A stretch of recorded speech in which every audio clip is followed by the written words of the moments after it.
and he's right, it ultimately does, and that it sets a dangerous precedent by trying to make it look like the authority of a place is depending upon its political power. So giving Caesar authority over the role of the church. So these are the two issues that caused Pope Leo the Great to say, we are not accepting that canon. Ultimately, after a number of months, I think it's, did I put it on here? Ultimately, he accepts the definition of faith and the non-controversial canons on March 21st, 453, so a year and a half later. Pope Leo understood Peter was chosen to rule over, and these are quotes from his letters, all whom Christ also rules originally, that Peter does not cease to preside over the whole church, for the stability which the rock himself was given to that rock, Christ, he conveyed also to his successors. Leo taught further that the authority of bishops is mediated from Christ through Peter and his successors, so that from him as from the head his gifts should be conveyed to the whole body, so that whoever dares to secede from the foundation of Peter may know that he is excluded from the divine mysteries. So the role, here we're talking about very early in the church's history, a very well-developed understanding of the role of the Pope as the figure of unity within the church, right? And that flows from Peter himself, the rock. And we've also seen throughout these councils that many other Eastern sees recognize this at this point in history. Although it seems to be not exactly on the same level, they do recognize that Rome has an authority that they can appeal to. Now, the fallout from the council is disastrous. Some of the points we pointed out, Nicaea ended, and immediately the problems began. Chalcedon ends, and immediately new problems begin. The church in Egypt is in an uproar. They cannot believe that their beloved archbishop has been deposed. And they begin to break communion with those who have accepted the Council of Chalcedon. Now, there are some great names in this that we just don't have time to get to, but I put them at the bottom there. Those who side with the Monophysites. So there is Cyril's teaching, one nature, right? One nature. But Dioscorus and those who follow him all begin to condemn Eutyches, not that form. This is something a little more, they say there's no mixture of human and divine, and they get rid of his nonsense about two before, one after. But they don't like the mention of two natures. So, some of the more problematic things are removed, but there is also that deep wound of charity that they have experienced, and they are not open to being reconciled. Constantinople tries to install a archbishop, a patriarch in Alexandria who accepts Chalcedon. His name is Proterius, and he is challenged by great names like Timothy the cat and Peter the horse. We don't have time, so great name. What was a few weeks ago? Peter the pork vendor, George the pork vendor, and now we have Timothy the cat and Peter the horse. And this leads to one of the divisions within Christianity that we see to this day. There are a number of Orthodox churches that are sometimes called non-Chalcedonian, or Oriental Orthodox is another term that's used.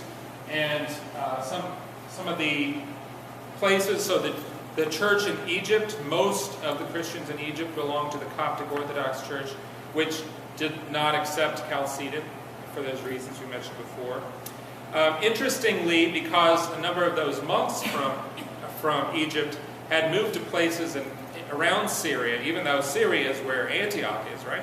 But those monasteries moved there. There were big pockets in Syria and around Palestine that ultimately became the Syrian Orthodox Church that broke away on this. Armenia, which was outside the boundaries of the empire various times, by the mid-500s breaks off and goes into union with Egypt and Syria, and those later the churches of Ethiopia and the Malankharis, which are in India itself. They all are called non-Chalcedonian or Monophysite Christians. Now, in recent years, there's been a number of theological dialogues with them. We are in much better terms with them than we've been for centuries. And there's a recognition that we no longer accuse them of the errors of Eutyches or any of that. And there's an understanding that we both recognize the full divinity and the full humanity in Christ, that there is one person. But so the question is, how do we move from here to closer unity? And we had some questions, yeah. I was just going to ask if these separate churches, denominations, yeah, or churches, were they in union with each other? They are. Okay. Yeah, more or less, yeah. Although that's kind of an asterisk because, for instance, the Armenian Apostolic Church, they have two patriarchs that neither one will step down. There's no theological differences, but it's just one of these once you break away, it becomes brittle. Break away becomes brittle and easier to go into schism. And unfortunately that's true with that schisms are more common in these Orthodox churches, even though they maintain much more of the faith than, let's say, any Protestant denomination. Other?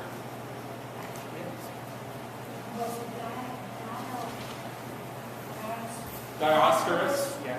Was he the one that wanted to excommunicate Pope Leo? Yes. Yeah. Where did he get the things? Well, he knew what was coming. He was grabbing for straws. Yeah. I was wondering about the Robert Council that you mentioned. Now, was the reason that they said that council was invalid and everything was because they called in the soldiers basically. Well, there was that. There was that. The use of force. There was also the fact that they never allowed the papal legates to read the letter that they were sent to read. They didn't allow the representatives of Peter to act. That was also part of it. So those were some of the reasons. Other questions? Yeah. Greek Union, they're Greeks that are with the Roman Church. Right. What do they mean when they talk about the Church of Poland? The Church of Poland, that is more of a 20th century phenomenon. In this country, there is a very small, I don't know if it's even going to be around in another generation, Polish National Catholic Church that broke off, I don't even know the exact date, but it was over, basically, they complained that the Irish were in charge of everything, they were being ignored. No comment.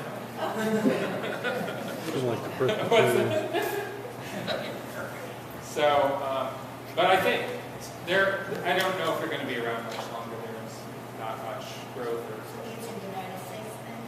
I think so, primarily. There may be some in Canada.